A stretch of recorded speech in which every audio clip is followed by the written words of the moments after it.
آپ اندازہ کریں، کوئی آپ کے گال پر ایک تماچا مارے تو آپ دوسرا گال پیش کر دیجئے، دوسرا گال دے دیجئے۔ یہ گاندھی نے بتایا، یہ گاندھی نے سکھایا، لیکن اس کا فائدہ کیا ہوگا؟ جو گنڈے بدماش قسم کے ہوں گے نا، ایک تماچا مارا، آپ نے دوسرا گال دیا تو دوسرا تماچا مارے گا، پھر اس کے بعد کیا؟ اس کے بعد کیا؟ دو تماچے مارنے کے بعد وہ آگے بھی بڑھے گا، آپ کو کوٹ کوٹ کے ادھمارا کر دے گا، کوٹ ڈالے گا برابر سے۔ آپ کے پاس کوئی جواب نہیں، اس لیے کہ گاندھی نے سکھایا تھا، ایک گال پر تماچا پڑے دوسرا دے دینا، دوسرا پڑ جائے تو تیسرا چوتھا، صرف مار کھاتے رہو، ہاتھ مت اٹھاؤ۔ یہ گاندھی کی تعلیم، لیکن قرآن آپ کو تعلیم دیتا ہے جیسا اس نے کیا ویسا تم اس کے ساتھ کر سکتے ہو۔ ہاں، اگر معاف کر دیا تو یہ افضل ہے، اگر معاف کر دیا تو بہتر۔ یعنی اگر کسی نے آپ کو تماچا مار دیا، قرآن کہتا ہے، اللہ تمہیں یہ سکھاتا ہے کہ اب معاف کر دو، چلو ٹھیک ہے جاؤ، جانے دو۔ اگر کسی کا دھکا لگ گیا، آپ نے، ایک تو ہوتا ہے کہ ایک دھکا لگا تو گالیاں پر گالیاں شروع ہو گئی،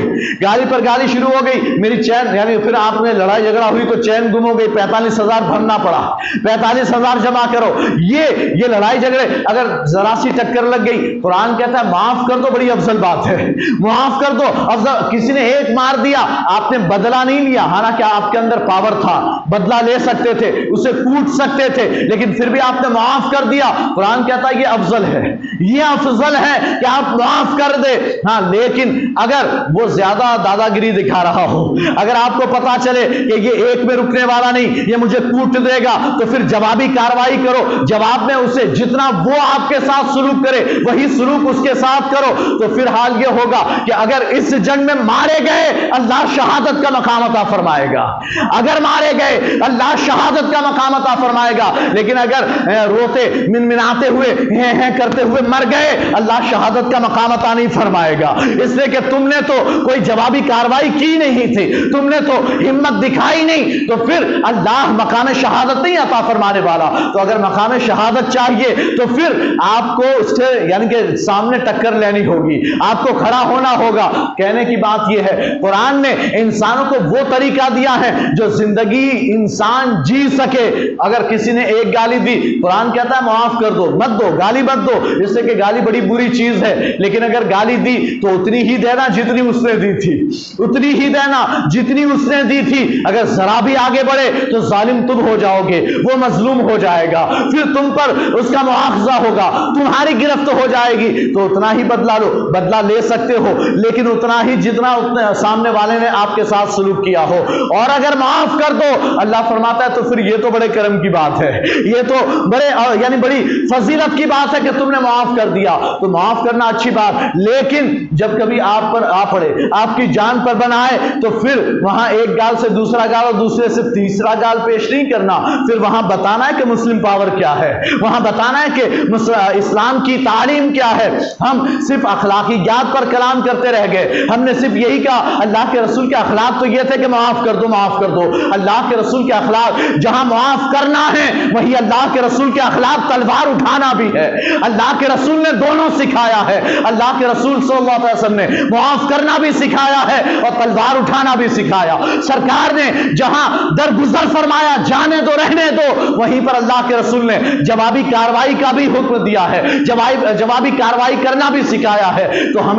اگر قرآن کا مطالعہ کریں، اگر قرآن پڑھیں، تو پھر آپ کو پتا چلے گا اللہ نے یہ، آپ سمجھتے ہیں کیا کہ عرب میں مسلمان رہتے تھے، مدینے میں سارے مسلمان تھے، تو صرف مسلمان معاشرے میں زندگی جینے کا طریقہ سکھایا گیا؟ نہیں، قرآن نے آپ کو کافروں کے ساتھ ان کے ملک میں کیسے رہنا، قرآن نے یہ بھی تعلیم دی ہے، قرآن نے یہ بھی سکھایا ہے۔ قرآن نے آپ کو یہ بھی بتایا اگر ان کے درمیان رہتے ہو تو پھر ان کے ساتھ اچھا سلوک کرو، جب تک وہ تمہارے ساتھ اچھا سلوک کرتے ہیں، وہ تمہارے ساتھ اچھے ہیں، تم بھی ان کے ساتھ اچھے بن کے رہو، تمہیں ان کے خلاف کوئی کام کرنے کی ضرورت نہیں، کوئی کاروائی کرنے کی ضرورت نہیں، لیکن اگر وہ چھیڑ چھاڑ کرتے ہوں تو پھر چھوڑا بھی نہ جائے، اگر کوئی چھیڑے تو اسے چھوڑا بھی نہ جائے۔ یہ قرآن کی تعلیم ہے، لیکن ہم نے قرآن کی تعلیمات کو فراموش کر دیا، ہم قرآن کی تعلیمات کو بھلا بیٹھے ہیں۔ میں یہ نہیں کہتا کہ اٹھ کھڑے ہو چلو لڑائی جھگڑے شروع کرو، نہیں، قرآن یہ لڑائی جھگڑوں کے لیے تمہیں حکم نہیں دیتا، لیکن قرآن نے تمہیں سے بالکل بزدل بھی نہیں بنا دیا، قرآن نے